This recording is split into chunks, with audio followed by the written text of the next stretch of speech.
ذكر رحمة ربك عبده زكريا إذ إذ نادى ربه نداء خفيا। বিস্ময়কর এই শিশুটির জন্ম হয়েছে কোরআনের হাফেজ হয়ে। কি অবাক হচ্ছেন? শুনতে অবাক লাগলেও আপনি ঠিকঠাকই শুনছেন।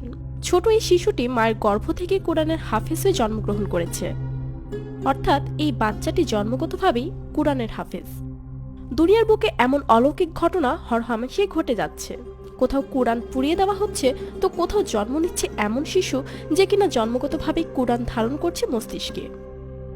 আল জাজিরার বাসিন্দা এই শিশুটির নাম ইয়াহিয়া। এই ভিডিও চিত্র ধারণের সময় যার বয়স ছিল 2 বছর।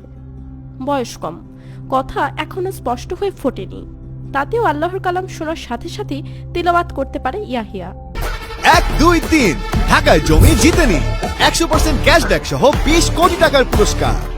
صحيح الأذكار المقدمة. الله لا إله إلا هو. يحيى يقظ رضي الله سورة محمد. سورة محمد। এই শিশুর সামনে যদি কোনো সূরা তিলাওয়াত করা হয়, তাহলে এর পরের অংশটি নিজ থেকেই তিলাওয়াত করতে পারে শিশু ইয়াহিয়া। ذكر رحمة ربك عبده زكريا إذ نادى ربه نداء خفيا.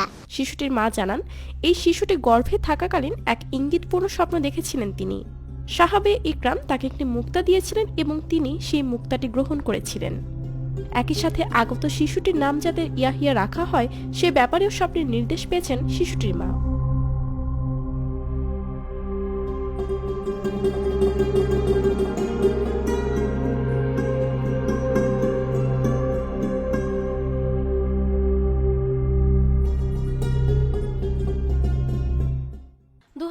সালের মাঝামাঝিতে এই ঘটনা বেশ তোলপাড় ফেলে দেয় সামাজিক যোগাযোগ মাধ্যমগুলোতে।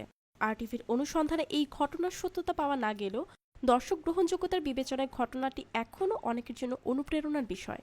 তবে ঘটনাটি গুজবও হতে পারে।